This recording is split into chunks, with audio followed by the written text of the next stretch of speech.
बिस्मिल्लाहिर्रहमानिर्रहीम। अस्सलामु अलैकुम। आज हम बनाएंगे आलू और बेसन वाला नान।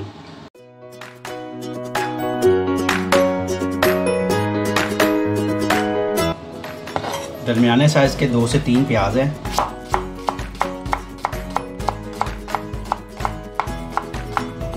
अब आलू को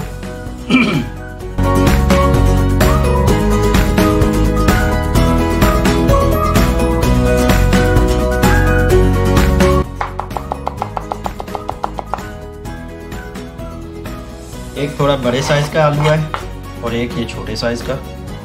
मैं इसे ज़रा स्पाइसी बना रहा हूँ, इसलिए तकरीबन 10 से 11 छोटी वाली जो तेज़ मिर्च है वो मैं डाल रहा हूँ। आप चाहें तो ये बड़ी मिर्च भी डाल सकते हैं।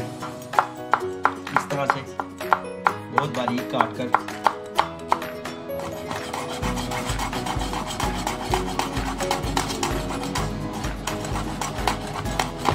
तकरीबन क्वार्टर गड्डी के पुदीने के पत्ते, इन्हें भी हम इस तरह मोटा मोटा चॉप कर लेंगे। अगर बड़ी गड्डी है धनिए की तो क्वार्टर डाल लें, अगर छोटी है तो आधी गड्डी काट लेंगे। 1 टेबलस्पून सुरख मिर्च पाउडर। सुरख मिर्च, नमक, कोई सी भी जो मिर्चें हैं वो आप अपने टेस्ट के हिसाब से डाल सकते हैं। 1 टीस्पून कुटी हुई लाल मिर्च, 1 टेबलस्पून साबुत सफ़ेद ज़ीरा, 1 टेबलस्पून के बराबर ही अनारदाना कुटा हुआ, 1.5 टेबलस्पून कुटा हुआ साबुत धनिया, 1/2 टीस्पून हल्दी पाउडर, 1/2 टीस्पून ही इसमें अजवाइन डाल देंगे। मिक्सिंग के लिए ये बर्तन ज़रा छोटा है, इसे हम ज़रा बड़े बर्तन में डाल लेंगे। 1 कप बेसन डालेंगे, पहले इसे मिक्स करेंगे। ज़रूरत के तहत हम इसमें बेसन डालते जाएंगे, हल्का हल्का हाथ के दबाव से इस मसलते जाएंगे ताकि बेसन की जो उसकी गुठलियाँ ना बने। 1 टेबलस्पून नमक डालेंगे या हस्बे जायका। अब इसमें थोड़ा थोड़ा पानी शामिल करेंगे और इसे मिक्स करेंगे। जैसे जैसे पानी की ज़रूरत होगी डालते जाएंगे। मैदा हमारा तैयार है, इसको हम 5 मिनट के लिए ऐसे ही पड़ा रहने देंगे और इसे बहुत अच्छी तरह इस तरह से मिक्स कर लिया। अब हम फ्राई पैन में या कढ़ाई में घी या ऑयल गरम करेंगे।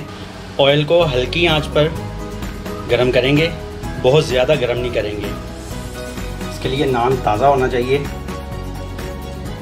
मैदे में, बेसन में ये देखें हल्का हल्का इस तरह नमी होनी चाहिए। अब ये हम इसके ऊपर इस तरह से लगा देंगे, इस तरह दबाएंगे इस पे ताकि बेसन नान पे अच्छी तरह चिपक जाए। अब हम इसे फ्राई पैन में ऑयल में डालेंगे। फ्राई पैन या कढ़ाई इतनी होगी कि नान उस पर खुली तरह फ्राई हो जाए। अब इस नान को बड़ी एहतियात से इस तरह से डाल देंगे।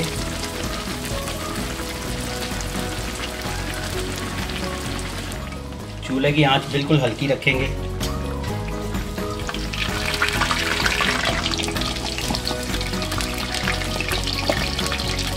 इस तरह से थोड़ा सा घुमा देंगे ताकि चिपके ना। पलट के चेक करेंगे।